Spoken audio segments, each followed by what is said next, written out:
again. But this is the last time for us. I know, yes, this is the last episode of the Brunch Show, at least for now. We'll talk more about that later in the show. And we're going out with some terrific guests, engaging conversation, and a little surprise at the end. We're in the midst of the holiday season, that time between Halloween and New Year's when it seems almost every faith has at least one holiday. And many of us have to face our families who might share a different faith, if any, than our own. Later in the program, we'll explore the difference between faith and religion and ask some experts why so many LGBTQ plus people have shunned religion. But first, the holidays also bring out a spirit of giving. We see the ads all the time for helping those in need around the holidays. Some people make it a point to volunteer on Thanksgiving Day or Christmas or other holidays, but the need is every day, year-round.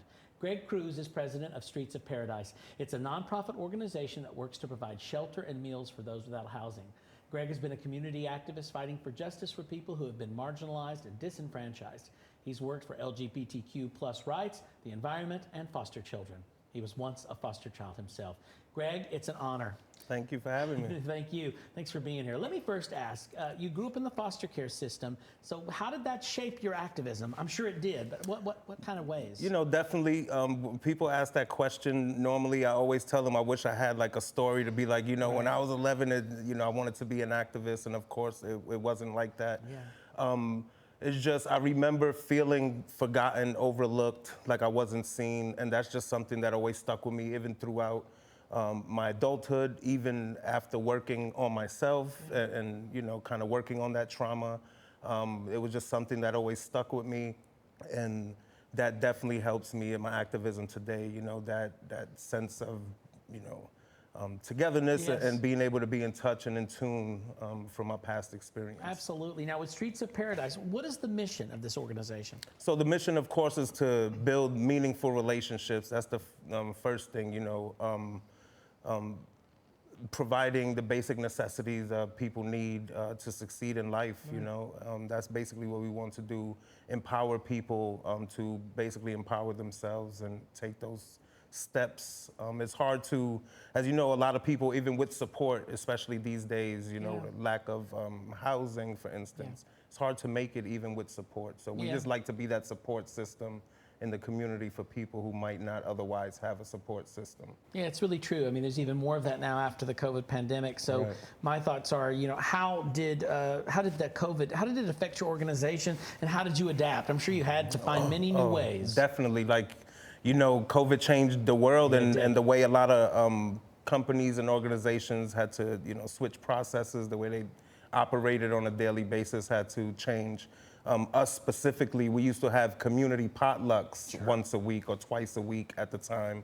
And, having exposed food out in the community during a pandemic wasn't something that was possible at the time. So one of the things we had to do was purchase a truck, a flatbed truck with an 8-foot bed, which enabled us to then package meals at our facility and then distribute them across the city to the people, who at the time needed more than at any other time. A lot of services had shut down for the homeless community during the pandemic. A lot of them because of, bureaucracy and red tape and funding that they get and mandates. Our hands weren't tied due to any kind of mandates. We don't get federal funding. We're funded strictly by our loving community. So because of that, we were able to have a real conversation. Do we also, go quarantine, or do we stay here? Sure. And we decided that we would continue serving the community, to continue building that meaningful relationship. That's great. How many people do you serve? Annually, we serve, over 10,000 people, I would say easily, from our food mission, our shower mission. We just recently opened an art gallery downtown as a fundraising arm of our organization. So those are just a few. Wow, just a few of the numbers. It's really staggering when you think about it. Now, a lot of people around the holidays, they think about giving back. It's Thanksgiving Day, they'll show up, maybe they'll help. Christmas, but helping these people, it's a year-round need. So what can people do to help more? Well, first of all, you know, you can always follow us, you know, Streets of Paradise on all your social media platforms. We have a lot of events going on and different things. We just had a community cleanup on September 18th, which was National Community Cleanup Day. So we do things like that. We have our feeding events still once a week, where you could come to our warehouse and help box up some food to be distributed to some locations across the city. We definitely have a grand opening of our art gallery right now. We wanted some people to come help out there. But overall, you know, find a good organization in the community you trust. You know, I always tell people, I know a lot of people just out of the goodness of their heart just want to go out on the streets and do some stuff. Personally, I think it makes a little bit more of an impact if you partner or find an organization, do some research, find an organization that's already doing the work. It's a lot safer that way.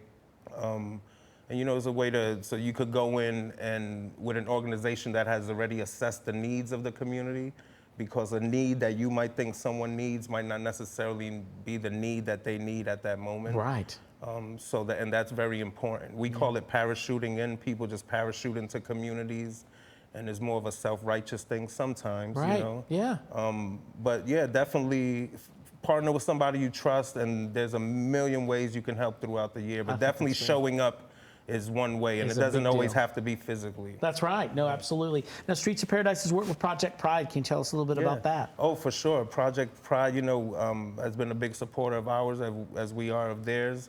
Last year, you all have donated over 100 bags, I think it was like 150 bags full of hygiene products. It was amazing. Yeah. We got to distribute those, and I know you all have that also coming up again next month in November. So we look forward to that partnership again. That's terrific. That's great. Yeah, sure, I love it. Sure. Well, thank you for being here. We appreciate all you do for the community and all you do with Streets of Paradise. It's a pleasure to meet you, and we wish you continued success. Thank you. You can learn more about Streets of Paradise on their website, streetsofparadise.org. Next, religion, faith, and how do LGBTQ plus people fit into the equation? And later, a surprise appearance from Ariel Blue and Beneva Fruitville will answer your questions.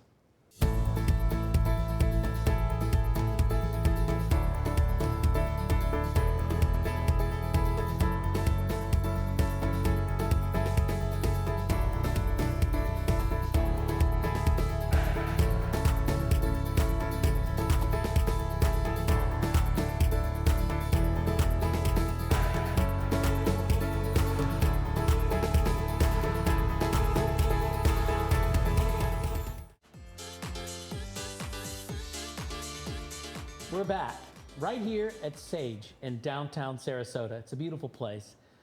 Rather than being a time of joy and celebration this time of year, it can be a time of stress for many LGBTQ plus people. For some, it's a reminder that there isn't a seat at the table with their families or the religion they grew up with. For others, it's time to reflect on one's own faith. Reverend Dr. Doug Wadkins is the interim minister at the Unitarian Universalist Church of Sarasota. He's worked with congregations all over the country, helping them navigate their way when a permanent minister leaves. Doug, welcome, by the way. Thank you. Good to be here. Why do so many LGBTQ plus people turn away from religion? Well, because the history for so long was so negative in terms of what it taught about homosexuality, and in general, many of those communities were so unwelcoming of them. I'm really grateful that I am part of a tradition that really since the 1970s has changed their perception of homosexuality, and really they've been officially welcoming. But many congregations still are not welcoming to the LGBTQ population, and so it makes sense that they would have a lot of trepidation about a tradition that may not embrace them. Right, absolutely. Elaborate a little bit too. I mean, Christianity, it sort of has gotten a bad name among many LGBTQ people. I know it's something that's sort of ingrained. For instance, my partner is quite religious, very religious, and I am not so much. And so we've worked it all out, but there are times where I think, me personally, I have sort of a bad view of it, and occasionally I'll make little jokes and stuff, which don't land so well with him, by the way. Not all of my humor does land, but what do you think that is over the years? I mean, I know for me, it is a direct reaction of growing up in a Southern Baptist home, and it's tough. It really is. But I think it's not just like Southern Baptist. It's a lot of religion. There's always something. And I think that's happened for so long. So any ideas as to why that's been such a problem?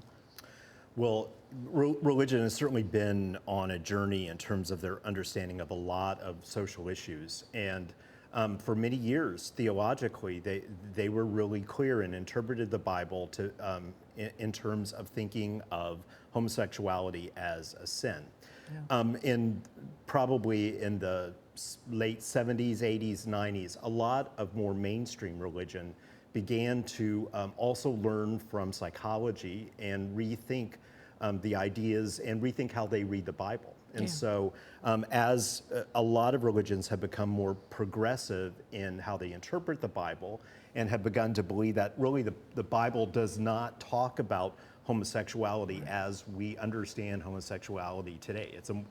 That's a more modern concept than the Bible even referred to. It has given them more space to think about how to be more gracious and more inclusive as a community. So, but that's a relatively contemporary change, and there are plenty of Christian traditions that have not made that change yet. So it's a mixed bag. You have to know more about the tradition to know how likely it is that you will feel welcome there. And even in some traditions, some individual congregations may even be a part of a tradition that is more welcoming, but that particular congregation may not be. So it can be a minefield. It really can. And a lot of that's a discussion of religion, but there's a difference, right, between faith and religion. And elaborate a little bit on that. Religion tends to talk about the systems of various kinds of faith, and faith is really more, it tends to be more what an individual holds as their own personal set of beliefs. And so at its best, though, religion, the root word of religion has to do with the things that bind together. And so the original idea of religion was to look at what in the world helps us understand deeper connection. And so at its best, religion is seeking that out, including in its connection with humanity.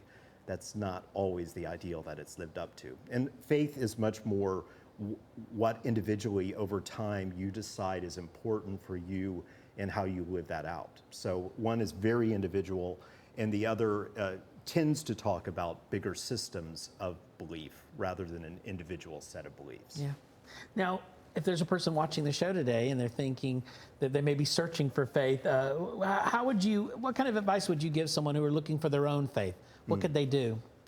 Well, a lot of traditions these days are pretty affirming, and so you could do a Google search of various congregations in the area, and often they will, on their webpage, make it fairly clear if they have gone through the process of being welcoming. A lot of them in some way indicate that they are welcoming. And so a lot of traditions that are more liberal have done a great deal of work to think about their own homophobia. Right. And they try to be very clear that they've done that work and that they really are intentionally inclusive. So usually you can tell by doing a little bit of research which congregations in the area of various kinds of faiths are welcoming of the LGBTQ population. And then you can also call and just have a conversation with someone on the staff if you're anxious about it. And I think just do a little bit of research before you go and then see what you experience. Yeah, very true. Now, any advice? We're into the holiday season. People are heading to see their families. And this is for everybody, all communities who may have, a family member or a parent that differs in your thoughts on religion and faith.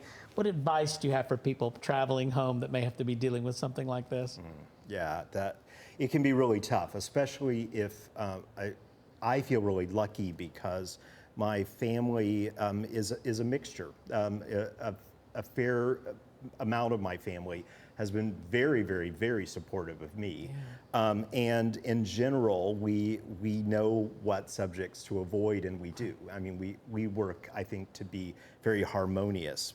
But that's not the case with all families. And so I think if you know that that your family experience tends to be a tense one, I think it's very important to know what is important to you when you go to visit with your family, and let that sort of guide how you interact with them. And probably the hardest thing though is that mostly in conversations with family, you're not likely to change their mind, and so I think you decide what sort of conversations are meaningful to you with your family. And for that matter, be really clear about what conversations aren't. And probably most family members tend to want to avoid conflict, but that may not always be the case. And I think one of the things that I love about being a gay man is I really have felt it's important for me to also form my own sense of family. Yes. And so, one of the things is that you can choose people that are welcoming and affirming, and do that harder work with your family in smaller doses. So, but I also think it's important if you can find some way to still stay connected with your family. But sometimes it's so abusive or so hard that just isn't Just possible. doesn't happen. Right. Well, now we need a new show from Project Pride called Just Ask Doug. I think I'm going to be working on that. A great discussion. All I can say is, can I hear an amen? And I know I can out there. I know you all are saying it. Thank you for being here and sharing your thoughts. Up next, Ariel Blue is here, and Beneva Fruitville has more questions and more answers, and she'll get to the bottom of that, believe me. The chatty moment that they always have on those shows where people talk for just a minute. I always wonder what they actually say there. When I go do them at other stations.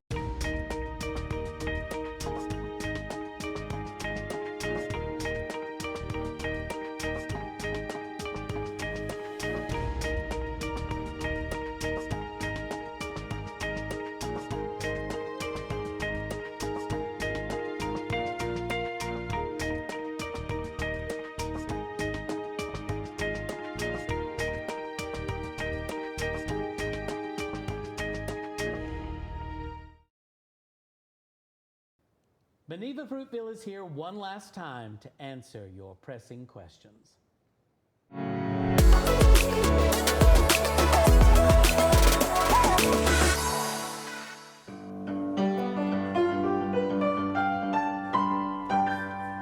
Hello there, and welcome to another segment of Ask Beneva, the segment where you can ask me anything in the world, and I'll answer it.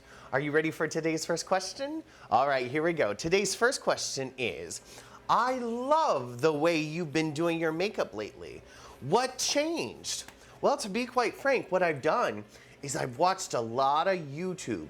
We've been stuck at home for, a year and a half, and I watched a lot of YouTube, specifically a YouTube makeup guru named Nikki Tutorials, who just came out this year as transgender, and she's become a makeup icon for me. I love her products, I love what she does, and if I can look half the woman she does when I walk out of the house, I'm a happy girl.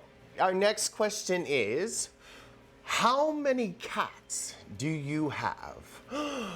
That's a very personal question. I normally don't talk about my pussies on camera, but I do have 3 cats. I have a 13-year-old black cat named Pooter, a 8-year-old black cat named Scoop, and I've kind of adopted my roommate's cat, who is an 11-year-old gray tabby named Hemi. What is your favorite holiday? I have to tell you, we have just passed my favorite holiday ever, which is Halloween. Now, one might think that as a person who dresses up for a living, I would get tired of dressing up, but that's not the truth. The truth is I love to dress up and I love to play pretend. That's why I'm a performer. Also, I will say this, I make a lot of money during the holiday season as the Halloween season because I get a lot of bookings. So I think my favorite holiday is Halloween, with a very close second of being Christmas, because I love being in the Christmas spirits and the lights and the parties and the fun. So those are my favorite holidays. What made you decide that it was the right time to begin your transition? Now, this is a question I was just recently asked. And I think the moment I decided it was the right time for me to start was someone said to me, I was having a hard time just getting through my daily life. And my therapist at the time said, you know that you can be Beneva all the time. You don't have to be just this or just that. You can be Beneva all the time. And that really just hit me in my heart, saying that all the great things about Beneva and what I loved about being Beneva, I could live that in my daily life. And that was such a turning point for me. And that's the moment I decided it was right for me to transition. Now, our final question is, I am in a polyamorous relationship. How do I avoid becoming attached to someone besides my original partner? Now, I find this question to be very interesting because if you dissect the word polyamorous, poly means many, amorous means love.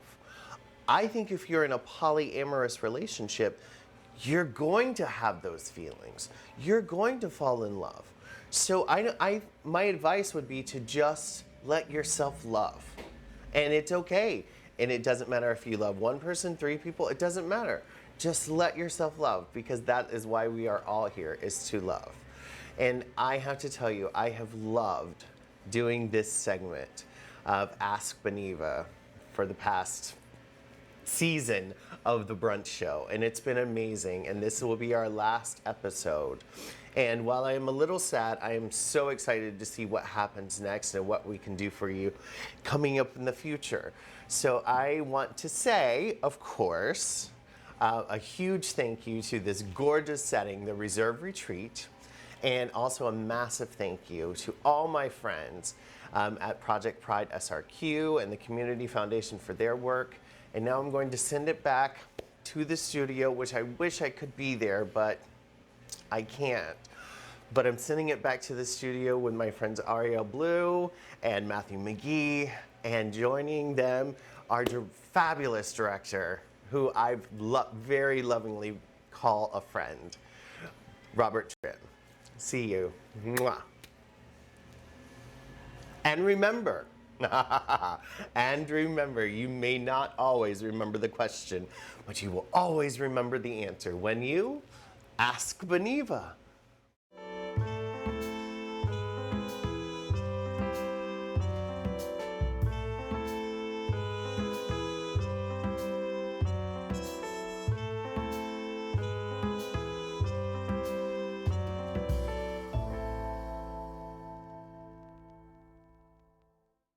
Now, don't fret. Beneva will continue to answer your questions on her Facebook page and her website, benevafruitville.com.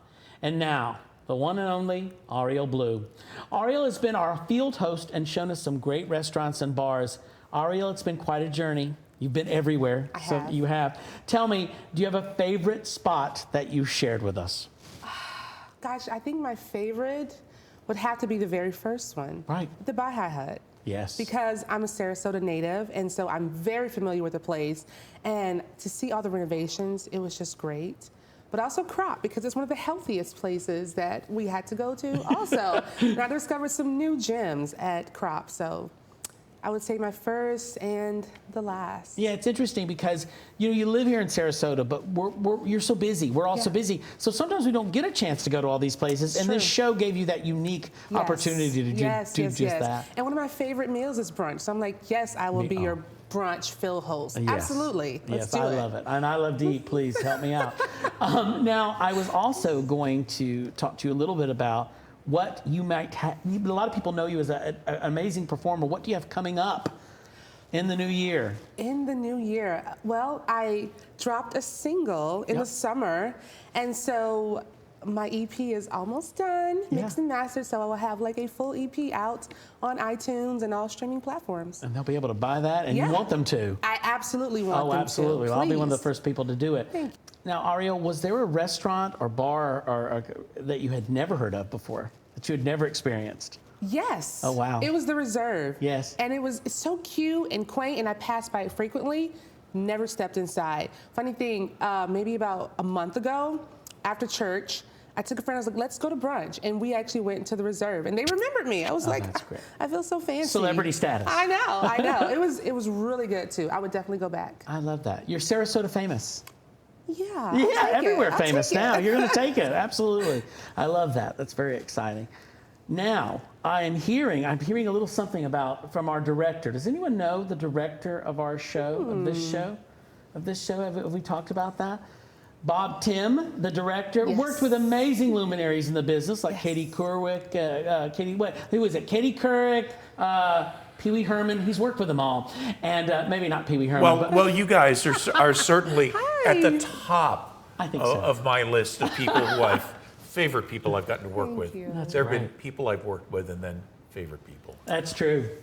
Bob, it's been great getting to know you and work with you. And one of the greatest parts about this was when this sort of came about, this project, we were at a time where we weren't, I know I perform on stage, you do as well. Yeah. We weren't really able to do anything, and this created sort of a very exciting project for us and something to make us feel like we were busy and make us feel, active. And, sometimes you need to have something to look forward to, and it was definitely that for me during this time. So I thank you and Project Pride and everyone else Matthew, for creating that. Thank you, Ariel. Thank you so much. It's been a delight working with you and Beneva. And to our audience, everybody has been so wonderful and so supportive. Project Pride started the show about a year ago in its infancy with the idea that we were in the midst of COVID, we were in the depths of COVID, and how do we stay connected? Yeah. How do we communicate? And we all love going to brunch. Yeah. And we love having mimosas. Yes. Oh, yes. Or orange juice or any components thereof. Yes. And so that's sort of how the ball started rolling with this. But I think over the past year, we've certainly had some wonderful guests, some thoughtful topics, things that hopefully folks at home have never perhaps seen before or thought about. So that was kind of the whole thrust of this show. And Matthew, thank you so much. It's my pleasure. For coming all the way down from the other end of the state. Yes. Tampa. Feels like that. No, And, it's easy drive. Easy drive. But we're grateful. And Ariel, what can I say? Oh, thank you So for the connection I've made I don't know, what a chance opportunity. And I lucked up on meeting some great people. I appreciate it. You really shine on camera. Thank you know what I you. mean? And I think if the show has any other incarnations, maybe down the line, who knows? An evening with Ariel Blue. Ooh. Afternoons with Ariel Blue. Absolutely. Well, there's one more person. There's Yeah. one more person. Yes. Who at least we have to thank, even if she will not come out. No, I don't think so. And she's sitting over there actually at the Absolutely. teleprompter is Katie Mccurry. That's right. And Katie is our executive producer, and she has really kept the show rolling along. Talk about somebody who knows everybody in town and has been responsible for bringing on so many of our guests onto the show. And does such a beautiful job with Project Pride. Yeah. And is such a great friend to our community and a great friend to me. She really is a real special person. We love Katie. Yes, absolutely. So, Matthew, Uh-oh. I'm getting that. This is called a wrap. Not that kind of wrap, but this is, we need to wrap it up, but that's true. Sage needs a space back. They do. They do? They do, and you can rent this space. So, who knows who you can talk to about that. I maybe can give you a discount. But before saying goodbye, I want to share some thoughts. This has been a heck of a journey for us at the Brunch Show. The show was created as a way for our community to connect during the worst health crisis in over a century, and we're not out of that woods yet. And it's grown to so much more. Under the leadership of executive producer Katie Mccurry and producer-director Bob Tim, we've managed to grow our audience to nearly 30,000 viewers. We've reached so many people here in our area and across the country who never even heard of Project Pride SRQ until now. We've told the stories of people who have struggled with health issues, discrimination, family, love, and acceptance. We've heard from important community organizations and leaders in our area who are doing remarkable work to support LGBTQ+ people and our community as a whole. We've been able to tell the stories of Project Pride SRQ and their involvement in our community, and we've had fun along the way. Every episode, we made it a point to have some fun. For me, it's been a wonderful experience to host my own talk show. We've all been touched some way by one story or another, and that's what this show is about: connecting, sharing, telling stories and experiences, just like you do at brunch with friends. And of course, a laugh and a mimosa too. So for the last time, thanks for joining us. I'm Matthew McGee. I'll see you around. Good night and good luck.